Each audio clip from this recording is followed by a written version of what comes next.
Hello, I thought I would make a video describing for radiologists how to use the Powerscribe 360 template for DEXA scans with comparisons that we've been working on. This is the third instructional video in the series I just made. The first one was just general considerations for what information is important to include in DEXA reports and general guidelines, like assign one WHO category to the patient and not different WHO categories for different body parts. And then the second one was how to do a comparison and use the least significant change measurement to determine if there has been a significant interval change between a comparison and a current DEXA scan. And then this third video is going to be how to use this DEXA template that we've been using, that we've been developing. So first of all, we have three basic templates that we use.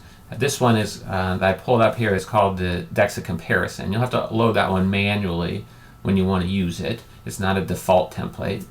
So this one's called Dexa Comparison. And then the default templates are called Dexa Baseline for people age 50 and over. And the other one is called Dexa Z-Score. And it's for people that are under 50 years old. And they're pretty self-explanatory. So if you understand this one, the other ones are easy to click through. So let's go through this template field by field. So first of all, you can go from one field to the next just by tabbing, which some people do. I like to use the voice commands. I think it's easier if you memorize these field names. So you can see over here, there's 28 fields, and if you memorize the names, especially for where the numeric data has to go, it's pretty easy to enter it quickly by looking at the tables and just saying the fields, but you can do it either way. But for instance, you could say field neck, give the number, then say field neck density, give the number, field hip, give the number, field hip density, and that would just take you through these fields pretty quickly, or you can toggle through, whichever. So let's just start at the top, and we'll just toggle through the fields, and I'll show you what to put in them. So this is for a comparison study, so it's for screening for osteoporosis and bone density follow-up. And the first option they have to fill in here is history. So if the patient has the risk factors you want to mention, put them in there. Now remember, Medicare only pays for DEXA scans if it's a woman age 65 or older or a man age 70 or older. If they're younger than that, you should try to find a risk factor to put in there so that Medicare will approve this study.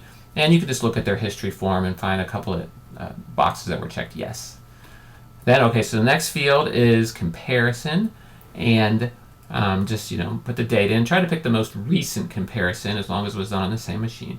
And then you have to mention the manufacturer, the current machine, and the comparison machine.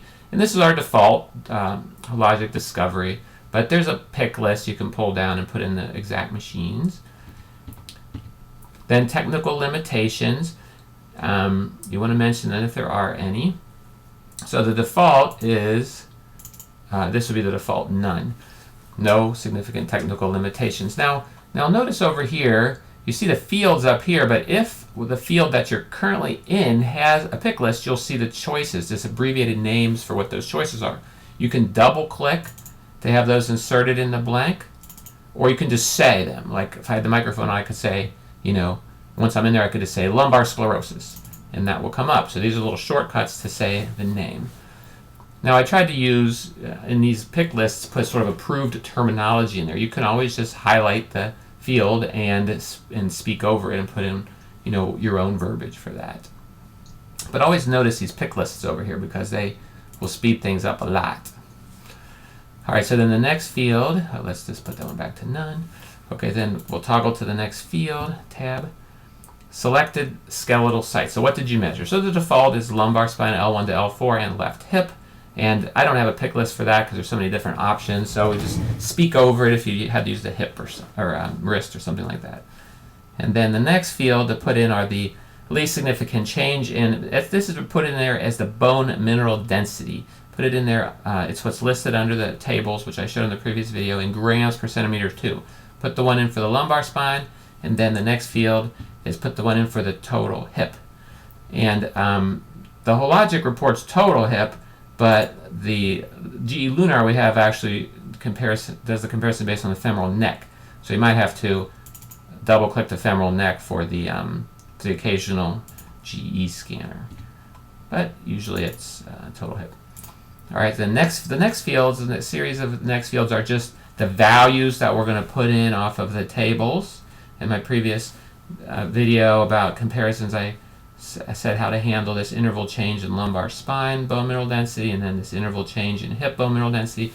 And then also, if for some reason you use a wrist instead of a lumbar spine or something, you delete the part you didn't use, or you could maybe put up here and say why you didn't use it and delete the rest.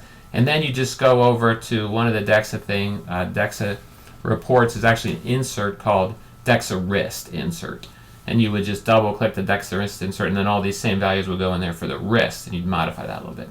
I didn't want to put wrist values in the template regularly because it would just make the templates unnecessarily long, because we only rarely do the wrist. All right, so you fill those in. Then you come to this fracs calculation. Now, this will be reported out under the hip if it's relevant. You'll see it on there, and you can put in the values. Sometimes it'll give you the major fracture for risk of if it says with a known fracture or without a known fracture. And there'll be two values. So you could either look on the history form and see if they have a fracture or not, and then report the relevant ones, or you could just report both and say, 10% if no known fracture and 20% if known fracture.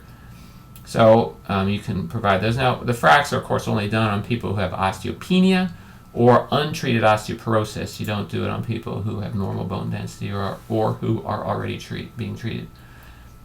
Or I think who already have a fracture too. But I'm not sure about that, but I think so. I see then, all right, so then notice the impression. This is what I wanted to talk about. Now I noticed that my video time is almost up, so what I'm going to do is stop this video, and I'm going to make a separate video to cover the impression.